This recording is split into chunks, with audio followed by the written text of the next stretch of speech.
Welcome to Kansas Ag Report. I'm Ken Rogers. On the program today, we'll have a conversation with Lucas Heinen, who is the president of the Kansas Soybean Association. Also, John Newton, an economist with the American Farm Bureau Federation, will talk about the agriculture economy. Plus updates from Kansas Wheat and Kansas Farm Bureau, along with the Kansas Livestock Association and Paragon. Looks like a good show. Stay with us. Closed captioning brought to you by The Soybean Checkoff. Progress powered by Kansas farmers. KansasSoybeans.org. Farm Bureau, a grassroots ag organization representing the state's farmers and ranchers since 1919. KFB.org. Kansas Weed Commission, leaders in the adoption of profitable innovations for weeds. Online at kswheat.com. Kansas Livestock Association, supporting our members' business interests to meet consumers' demands. KLA.org.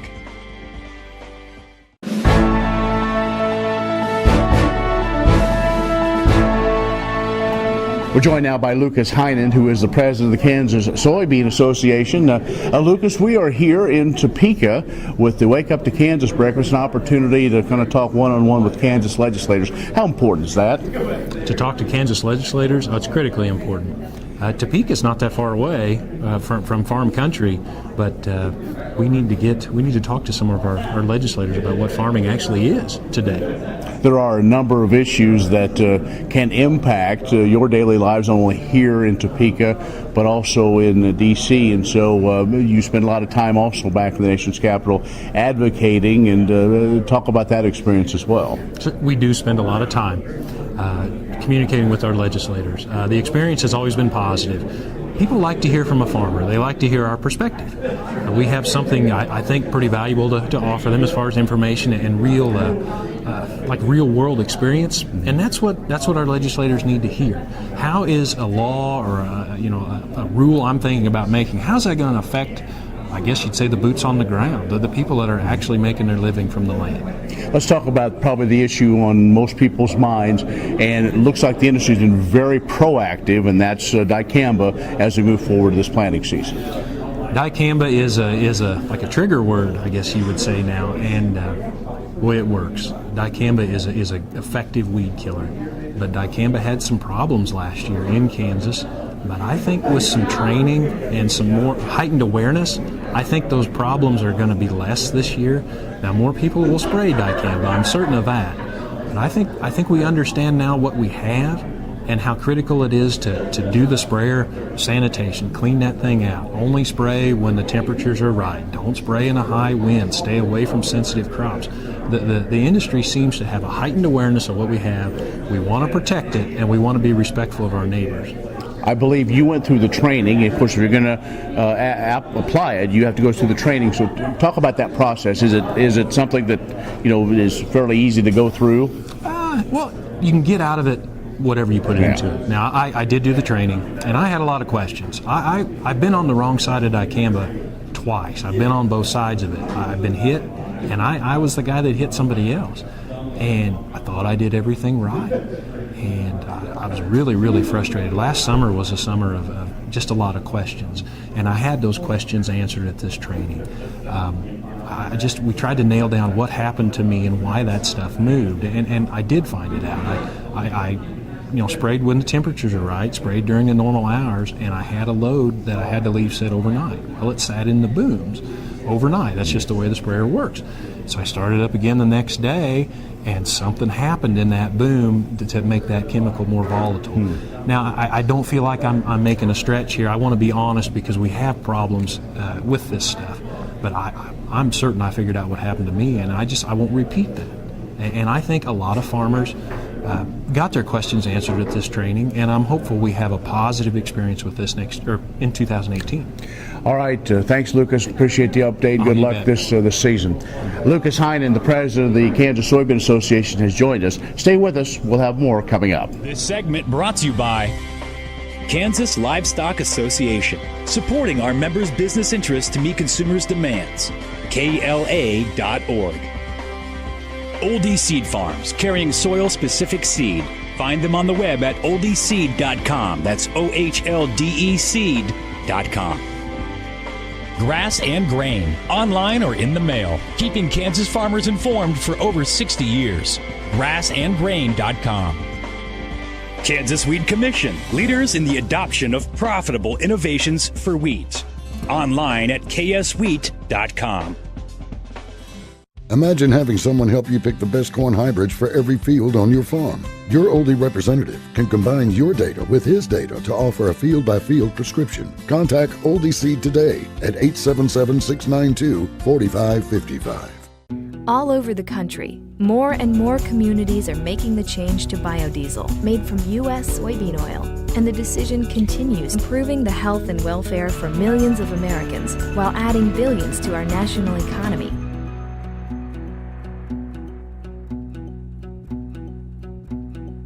What does a brighter, more sustainable future look like in our cities and towns, and how do we get there?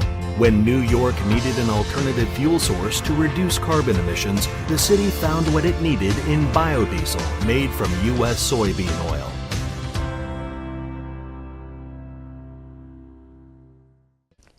The producer-funded Kansas Wheat Innovation Center was built to get improved varieties into the hands of farmers faster. Kansas Wheat, farmers advancing their future through wheat genetics research.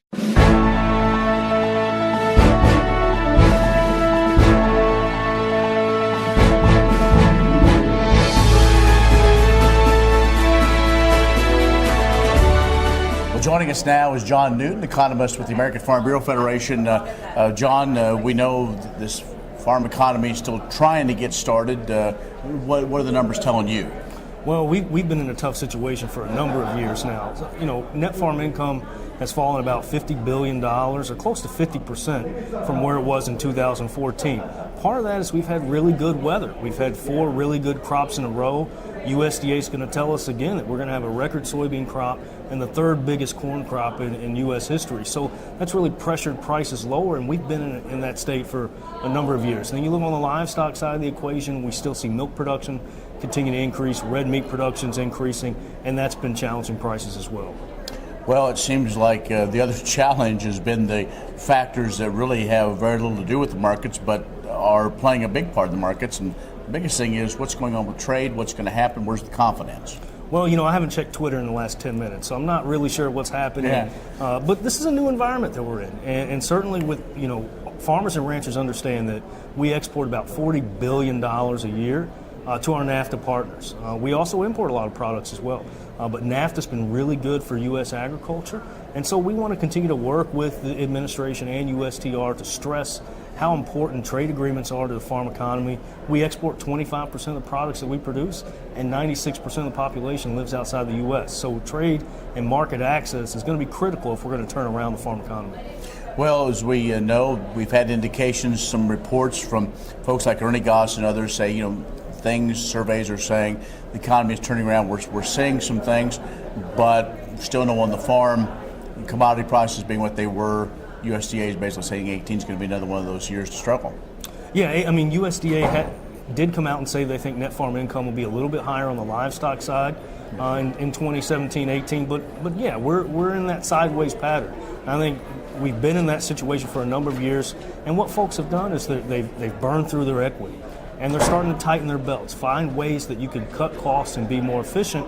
Because if you've got to figure out a way to market at $3.50, $4 corn and $9 to $10 soybeans, and lower livestock and dairy prices as well. So it's a challenging time going forward, but I think that's where things like the Farm Bill and market access programs like trade are so important to farmers and ranchers. Do we have as much uncertainty as maybe some people think right now?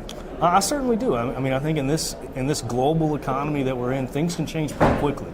You think about trade agreements or rolling back RFS, or if we have any type of retaliatory measures in ag due to other tariffs we may impose on other countries like Canada or China. There's certainly a lot of uncertainty. Think about the fact that 1/3 of every soybean acre in the United States goes to China. So we depend so heavily on other consumers outside of our borders for our ag income. Talking with John Newton from the American Farm Bureau Federation. We'll take a break and have more in just a moment. This segment brought to you by Farm Bureau, a grassroots ag organization representing the state's farmers and ranchers since 1919. KFB.org. Oldie Seed Farms, carrying soil-specific seed. Find them on the web at oldieseed.com. That's OHLDE seed.com. Grass and Grain, online or in the mail, keeping Kansas farmers informed for over 60 years. Grassandgrain.com. Kansas Wheat Commission, leaders in the adoption of profitable innovations for wheat. Online at kswheat.com.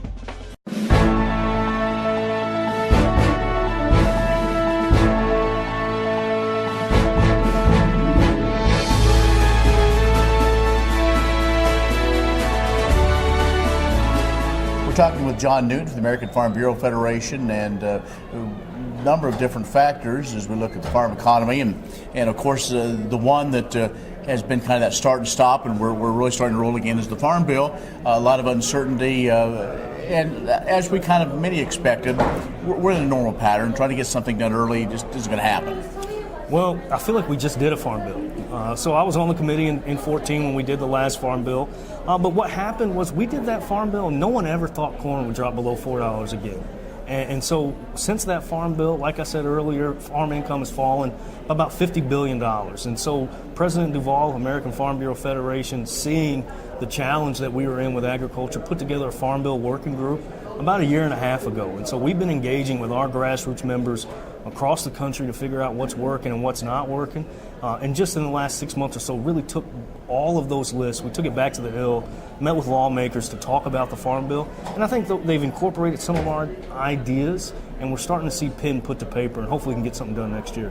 I find it kind of interesting, in past farm bills, everybody's kind of gone their own way, but it looks like as this Farm Bill continues to be put together, agriculture has really become pretty much one voice, working together, sending letters, making visits as a cohesive unit. Well, I think everybody in ag realizes the challenges that we're in today, and we've communicated with our members. Our members understand that dairy farmers need a safety net. They understand that cotton producers need a safety net, and so we're working and communicating that message. We represent the whole barnyard. We know that livestock producers need something in the event of a disease outbreak. So we know the type of safety net, risk management, conservation programs that farmers need, and are communicating that every day on the Hill. Another issue the Farm Bureau has been involved in for a number of years, immigration. Are we moving forward with something that can work for agriculture? We did see some progress come out of the Goodlatte bill a couple weeks ago that would have worked for agriculture. We still had some concerns. For example, that new visa program would have required workers to go and touch back. So there are certainly some concerns, but the bigger high-level picture is we're either going to grow our food or we're going to import our food. So we need an immigration program that works, that's flexible, but we also want to protect our borders. And so it's something that we continue to work on. All right, bottom line before we wrap it up, talking to farmers and ranchers, what's 2018 going to look like? Boy, if I had a crystal ball, it's tough. If you see a weather event in South America, that could drive up prices. If we see acreage roll back here in the United States, that could lead to some higher prices. But you never know. There's so much uncertainty. No one predicted a bird flu would lead to record egg prices. No one predicted that a lot of these adverse events that unfortunately disrupt supply but lead to higher prices for farmers. So a lot of uncertainty. Appreciate the update. Thanks. Thanks a lot. John Newton from the American Farm Bureau Federation has joined us. Stay with us. We'll have more coming up.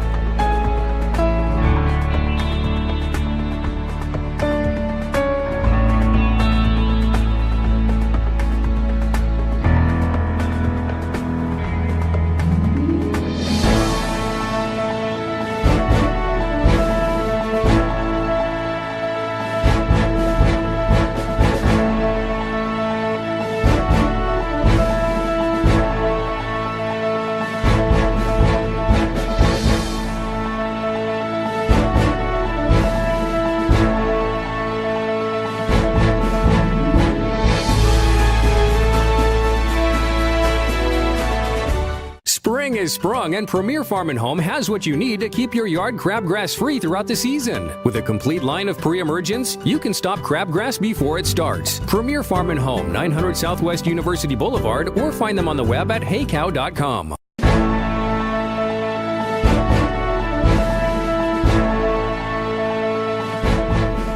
U.S. Wheat Associates and the National Association of Wheat Growers are expressing concern that a revised Trans-Pacific Partnership that excludes the United States puts overseas demand for U.S. wheat at serious risk. Ben Connor, the Director of Policy with U.S. Wheat Associates, said on January 23rd of 2017, President Trump announced the United States would pull out of the TPP.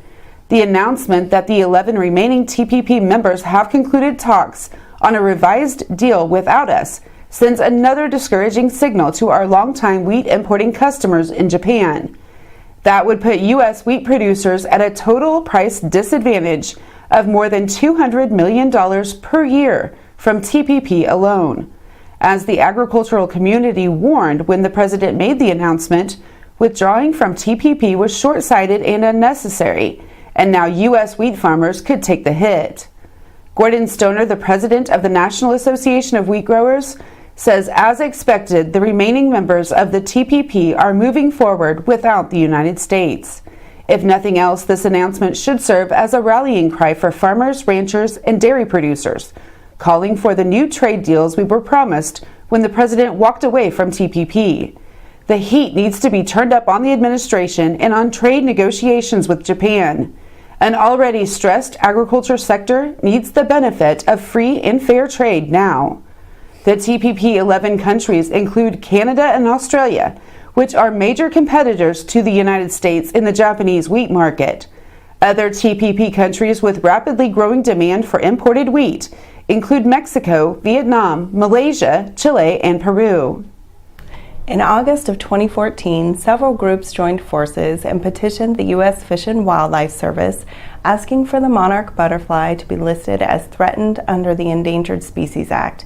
You may already know that this butterfly migrates in the spring from Mexico to as far north as Canada, only to return in the fall 3 to 4 generations later to its overwintering ground in Mexico. The monarch butterfly is important to Kansas farmers and ranchers because Kansas lies squarely in its migration path. So if the monarch is ultimately listed as a threatened or endangered species, it could impact how farmers and ranchers are able to operate their farms throughout the state. Kansas Farm Bureau is participating in several efforts to help conserve the monarch butterfly, and small, simple changes to routine jobs around the farm can offer a win-win solution, ensuring that there is ample and quality habitat for migrating monarchs as they travel through our state. There are programs available to farmers and ranchers at K-State Extension, NRCS, and FSA to help ease the financial burden and provide technical assistance to improve habitat for the monarch and other pollinators. To learn more about what you can do to help the monarch population thrive during its migration through Kansas, visit our Legal Foundation website at www.kfb.org and scroll down to and click on the Legal Foundation logo. This segment brought to you by Farm Bureau, a grassroots ag organization representing the state's farmers and ranchers since 1919. KFB.org. Oldie Seed Farms, carrying soil-specific seed. Find them on the web at oldieseed.com. That's OHLDE seed.com. Grass and Grain, online or in the mail, keeping Kansas farmers informed for over 60 years. Grassandgrain.com. Kansas Wheat Commission, leaders in the adoption of profitable innovations for wheat. Online at kswheat.com. The producer-funded Kansas Wheat Innovation Center was built to get improved varieties into the hands of farmers faster. Kansas Wheat, farmers advancing their future through wheat genetics research. What if U.S. soybean meal were more than a commodity? If seed companies and the soybean checkoff built a better variety? That future is here. The time is now. To meet end-user demands, the Soybean Checkoff is investing in the compositional quality of soybeans, including meal.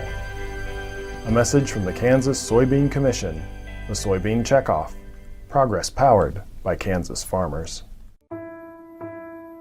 You need a partner that you can count on to be there for your business, providing a depth of understanding to risk management issues so you don't have to.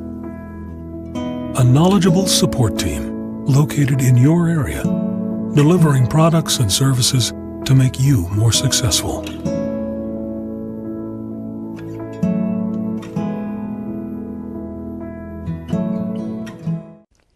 The producer-funded Kansas Wheat Innovation Center was built to get improved varieties into the hands of farmers faster. Kansas Wheat, farmers advancing their future through wheat genetics research. Kansas Farm Bureau, the voice of agriculture, represents grassroots agriculture. The state's largest and most powerful farm organization stands up for its members through leadership development, agriculture education, legal defense, environmental advocacy, farm safety, and risk management. Members also enjoy money-saving benefits. To join our organization today or to learn more, go to www.kfb.org or find us on Facebook and Twitter. What does a brighter, more sustainable future look like in our cities and towns, and how do we get there?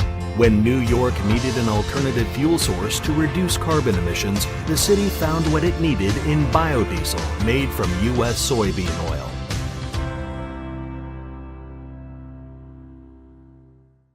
Imagine having someone help you pick the best corn hybrids for every field on your farm. Your Oldie representative can combine your data with his data to offer a field-by-field prescription. Contact Oldie Seed today at 877-692-4555.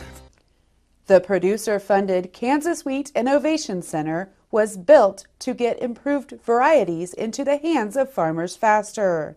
Kansas Wheat, farmers advancing their future through wheat genetics research. Young cattlemen and women from across the state met in Topeka last month for the first installment of the 2018 KLA Young Stockmen's Academy. While in the capital city, the 20 attendees learned more about the legislative process and heard from KLA staff about member services the association provides. As part of an advocacy training session led by KLA staff, White City rancher Debbie Lyons-Blythe, and WIBW farm broadcaster Greg Akagi, the group was given an overview of how best to tell consumers the livestock production story.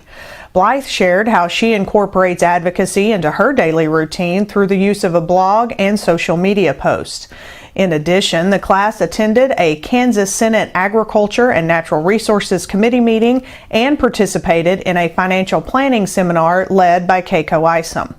The group also took part in the KLA legislative meeting where they and other members determined positions on individual bills under consideration by the Kansas legislature.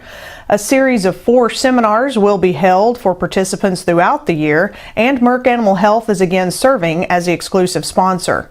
The second installment for the KLA Young Stockmen's Academy class will be in May. Members will travel to Kansas City for a look at agribusiness and the retail beef business. Good morning. I'm Eric Osterhaus with Paragon Ag Advisors. Producers are starting to experience a little bit of relief as we've seen the grain markets rally here recently. This rally started based on a combination of friendly fundamental news from South America coupled with a reversal by the funds from their heavy short positions. It's been as much as a money flow rally as funds liquidate positions as one that's based solely on South America weather. Now, the question on every producer's mind is, what do I do? The age-old conundrum of how to take advantage of early seasonal rallies is now upon us. It's very difficult for many producers to sell or market what they don't have, especially if it hasn't even been planted yet. However, the last 3 years have shown that doing too little during these rallies were pretty costly. Also, the tendency when the market surprises us, and I feel that many folks are a little bit surprised at this moment, is to freeze up and do nothing or very little at all. On the opposite side, there's also a real danger of overselling this rally from a physical and price standpoint. The fact is, we don't know what we're going to raise, and we don't know if prices are going to continue to rise. So what can you do? Finding a way to establish worst-case scenarios from a pricing standpoint while keeping your commitments low are a great strategy for this time of the year. There are several strategies we can help you with to accomplish just exactly this. Give us a call today, and we'd be happy to explain how this can be done. As the saying goes, the ducks are now in the air. Be sure you find a way that allows you to take a few shots and get a few ducks in the bag. Give us a call today at 888-452-8751.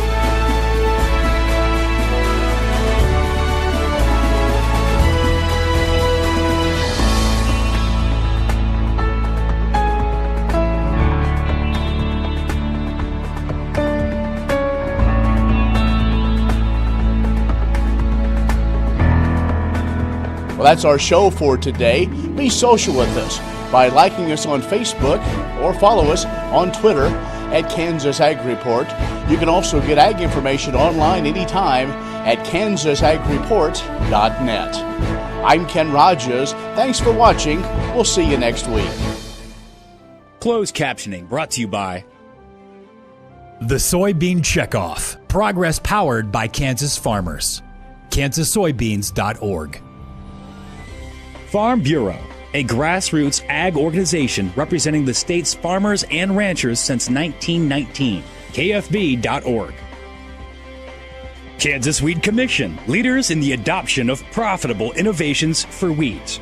Online at kswheat.com. Kansas Livestock Association, supporting our members' business interests to meet consumers' demands. KLA.org. What if U.S. soybean meal were more than a commodity? If seed companies and the soybean checkoff built a better variety? That future is here. The time is now. To meet end-user demands, the Soybean Checkoff is investing in the compositional quality of soybeans, including meal. A message from the Kansas Soybean Commission, the Soybean Checkoff. Progress powered by Kansas farmers. Kansas Farm Bureau, the voice of agriculture, represents grassroots agriculture. The state's largest and most powerful farm organization stands up for its members through leadership development, agriculture education, legal defense, environmental advocacy, farm safety, and risk management. Members also enjoy money-saving benefits. To join our organization today or to learn more, go to www.kfb.org or find us on Facebook and Twitter. The producer-funded Kansas Wheat Innovation Center was built to get improved varieties into the hands of farmers faster. Kansas Wheat, farmers advancing their future through wheat genetics research.